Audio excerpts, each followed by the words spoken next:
పొద్దున్నే ఏ మొహం పడితే ఆ మొహం చూడకు. అత్తయ్య ఏదో ఉండనా లోపలికి వెళ్ళు.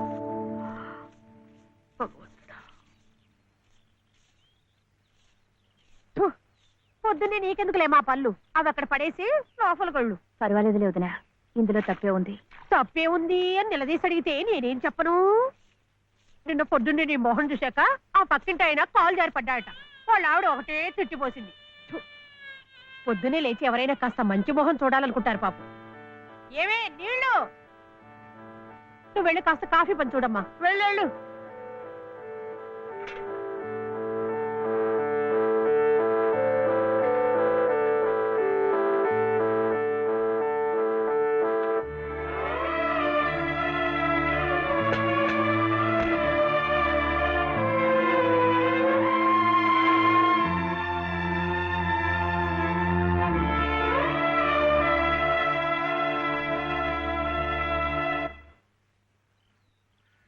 లలితమ్మ గారు, లలితమ్మ గారు, లలితమ్మ గారు.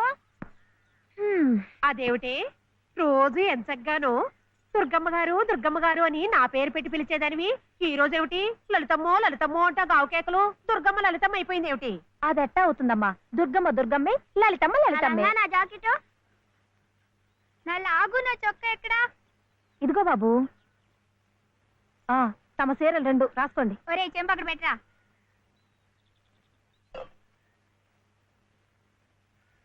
రా బాబు, ఇదిగో మీ అమ్మగారివి 6 చీరలు. జాకెట్లు ఇదిగో ఉన్నాయి.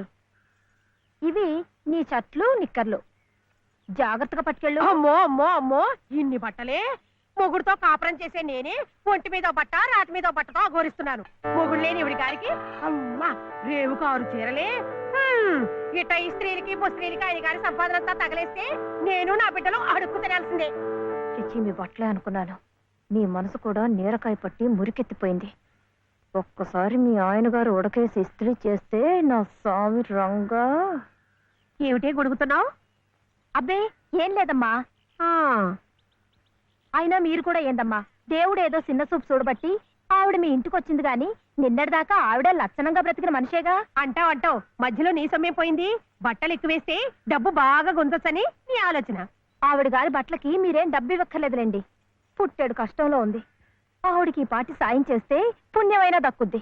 ఆహా, అంత పుణ్యం కావాలంటే నీ కొంపకి తీసుకెళ్లి నెత్తిన పెట్టుకు పూజించు ఈ సంతని. ఆవిడ రావాలే గాని ఆ మాత్రం అన్నం పెట్టలేకపో. మా కొంపలు ఇరుక్కు కావచ్చు కానీ మా మనసులు ఇరుక్కావు. మనసులు గుండెలు కోసి పెడితే సంతోషపడే ఘటాలు కావు. ముప్పుద్దులా మేపినా మనుషుల్ని పీక్కు తినే రకాలివి. అమ్మా అన్నం పెట్టవా? వచ్చి భుంచద్దు గాని పద, బడికి టైం అవుతుంది. ఏమ్మా పిల్లాడికి అన్నం పెట్టకుండానే స్కూల్కి పంపుతున్నావు? మాటంటేనే మూతి విరుపులైతే చాలా కష్టం. ఈ పూటైతే మానిపించావు, మధ్యాహ్నం తప్పుతుందా, సాయంకాలం తప్పుతుందా, రాత్రికి తప్పుతుందా? ఈ ఒక్క పూట ఆదా చేస్తే మాకేం మిగిలేదు లేదు. శుభ్రంగా కూర్చోపెట్టి వెళ్ళవయ్యా వెళ్ళు. అది కాదు వదినా, నిన్న పొద్దున అన్నం తిని కక్కుకున్నాడు, అందుకని. పడ్డం లేదంటే ఇడ్లీలు బొడ్లీలు చేస్తాననుకుంటున్నావేమో. 3 రోజులు అన్నమైనా కుండలో వేస్తే ఎగబడి తింటారు నా బిడ్డలు. వీడు అలవాటు చేసుకుంటాడులే వదినా.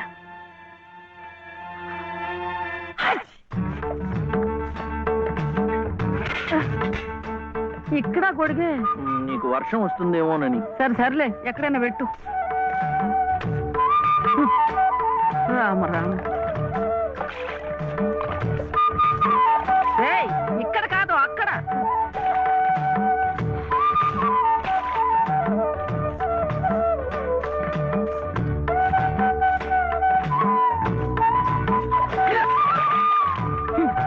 రామచంద్ర,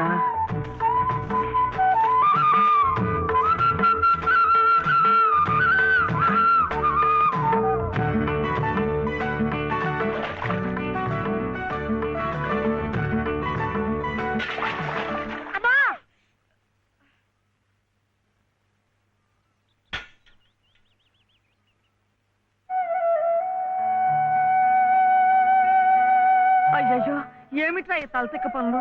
చూడలేదు. సర్లే, బిడ్డ పూర్తిగా తడిసిపోయాడు, ఏమనుకోకమ్మా. పర్వాలేదు. చాలే. అయితే రేపటి నుంచి నీళ్లు కూడా పోయాను. ఒరే, ఇదంతా నా కోసం అట్రా, నీ కోసం కాదు. ఏది చేసినా భక్తితో చెయ్యాలయ్యా. అయితే ప్రసాదానికి వెళ్ళినా ఆ, వెళ్ళు. ఆ. ఓం రాజాతిరాజాయ ప్రసహ్య సాహినే నమో వయం వై శ్రవణాయ కుర్మహే సమే కామాం కామకామాయ మహ్యం కామేశ్వరో వై శ్రవణో దదాతు. ఇంకా నైవేద్యం కాలేదురా. శ్రవణో దదాతు.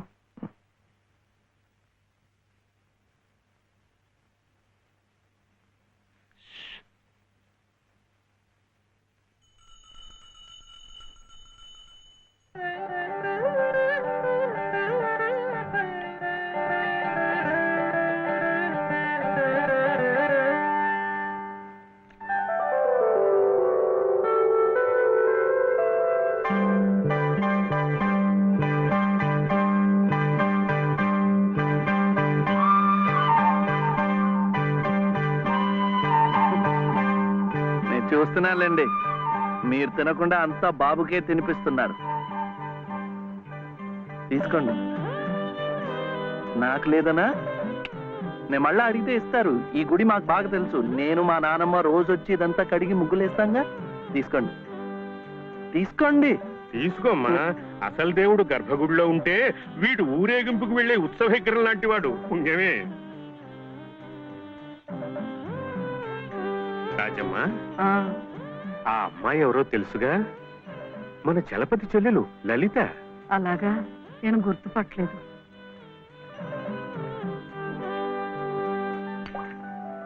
నిన్ను గుర్తుపట్టలేకపోయానమ్మా.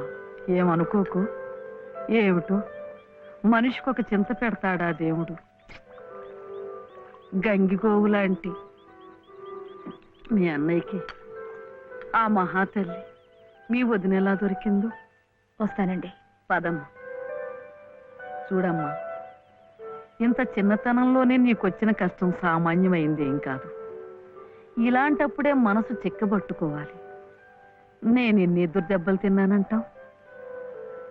కళ్ళ ముందే కాపురం చేస్తున్న కూతురు పోయింది. కొడుకు కోడలు పోయారు. చిన్నతనంలో జరిగిన ప్రమాదంలో మెదడికి దెబ్బ తగిలి నా మనవడు ఇలా అయిపోయాడు. ఇవన్నీ తట్టుకుంటూ మందులు మాకులు తింటూ ఇంకా బ్రతికుండాలనుకుంటున్నానంటే ఎందుకంటావు? నా మీద ఆధారపడ్డ వాడి కోసం, నా మనవడి కోసం. భగవంతుడా, వాడి బుద్ధి పెంచకపోతే పోయే. ఏ కల్మషం ఎరగని ఆ పసితనాన్ని అలాగే ఉంచు.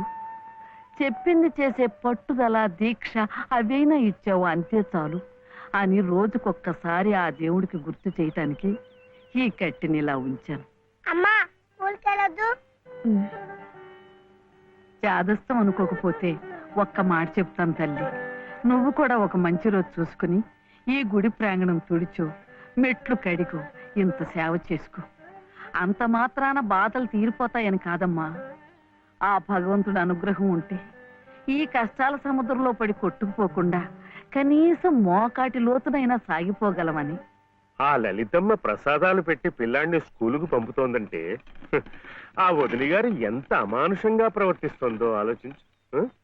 అగో, నీ ఇష్టం వచ్చినప్పుడు అలా రావడానికి పోవడానికి ఇదేమన్నా ఇదనుకున్నావా? టీ గుంజీలు ఏదో పొరపాటు అయిపోయింది. రేపటి నుంచి వాడి టైంకి వచ్చేస్తా. రేపటి సంగతి రేపు చూద్దామమ్మా. ఈ క్లాస్ అయ్యేదాకా గుంజీలు తీవేద్దావా అని. అప్పుడు కానీ రాంగ్ కుదరదు. ఒరే ఒరే, ఏమిట్రా ఇది? మీరు క్లాస్ అయ్యేదాకా తీగుంజలు తీయండి. వాడికి నాకు సామ్యం ఏమిట్రా? వాడు తప్పు చేశాడు, తీయొద్దు. మీరు తప్పు చేశారు. నేనేం చేశాను? వాడు ఎందుకు ఆలస్యంగా వచ్చాడో తెలుసుకోకుండా తీగుంజలు తీయమనడం తప్పు కదా. రే, ఎందుకు ఆలస్యమైంది? నువ్వు తీయొద్దు. ఏమ్మా, ఎందుకు ఆలస్యమైంది? వాళ్ళ వదిన బాగా చూసుకోపోతే గుడికి నిజమే కదా, గుడికి తీసుకెళ్లి ప్రసాదం పెట్టి తీసుకొస్తోంది పాపం. అన్ని మెట్లు ఎక్కి దిగాలంటే ఆలస్యం అవుదా? అవుతుంది. ఆ సంగతి చెప్పొచ్చు కదమ్మా. అంతే, ఆపు ఆపు. మాస్టారు, రేపటి నుంచి గుడిలో ప్రసాదం అయిన తర్వాత వీడు వస్తుండగా చూసి బెల్లు కొట్టండి. అట్టాగే లేరా. వెళ్ళు వెళ్ళు. నీ పేరేమిట్రా? బాలసుబ్రహ్మణ్యం. బాలసుబ్రహ్మణ్యం.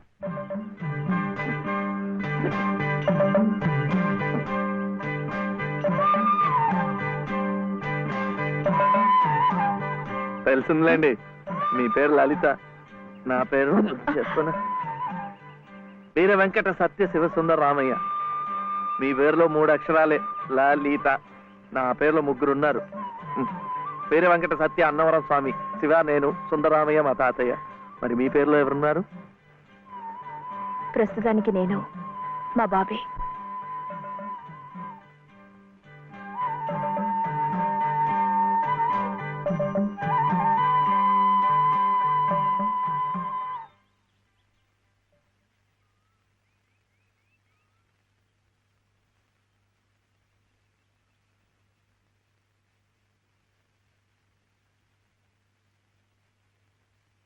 ఇలా సహాయం చేస్తే పుణ్యం, కానీ మొగాళ్ళు మాత్రమే చేయాలి.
ఇది మా నానమ్మ పాడేది.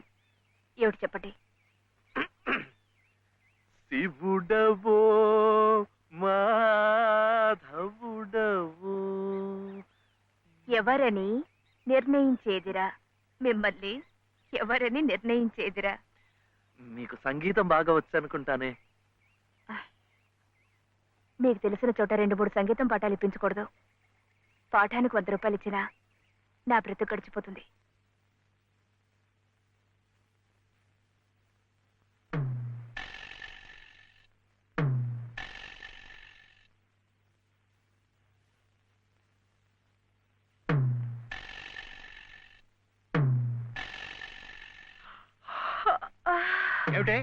ఏమిటి అప్పుడే ఆవలింతలు?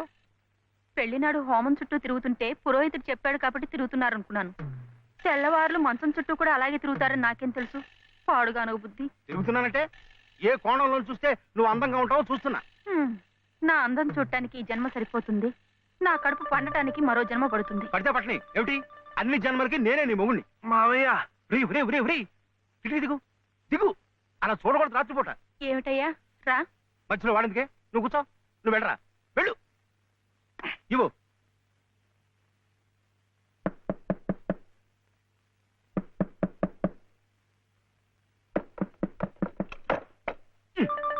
ఏమిట్రా, ఏమిటి గొడవ? అర్జెంటుగా నాకు 100 కావాలి. 100 లేదు కింద లేదు నీ పొంద. పోయి పడుకో. ఇస్తే గాని నేను ఎళ్లను, పడుకోను. చేతులు విరక్కొడతాను. అర్ధరాత్రి లేదు అపరాత్రి లేదు. పో.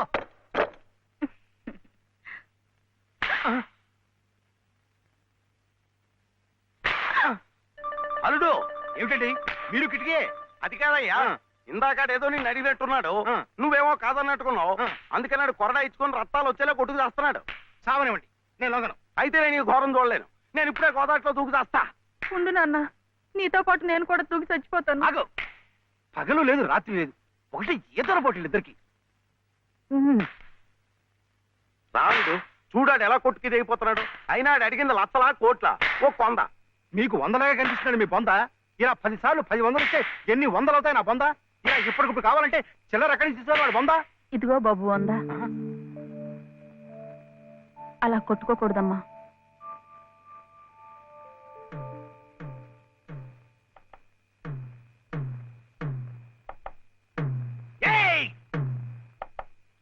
ఉత్తు తరుపులే, ఆడేం చెయ్యడు పాపం.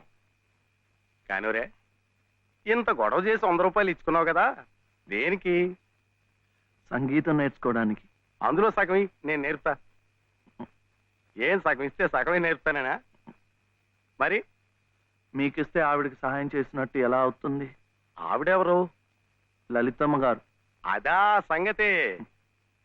బాగుందిరా. కానివరే ఓ పెద్ద పేరున్న దర్జీ దగ్గరికి సీటీ గుడ్డ అట్టుకెళ్ళి మంచి కోటు కుట్టమంటే బాగోదు. అట్లాగే బాగా శాస్త్రం తెలిసిన మనిషి దగ్గరికి వెళ్ళి నీ లొల్లాయి పదాలు పాడే కంఠంతో సంగీతం నేర్పమంటే చచా దానికి రాగం తానం స్థాయి ఎన్నుండాలా. అసలు గొంతుకి ఏ స్థాయిలో ఇప్పుడా జమ్ము నిలబడిపోవాలా. అప్పుడు ఆవిడేమైనా నేర్పినా నువ్వేమైనా నేర్చుకున్నాను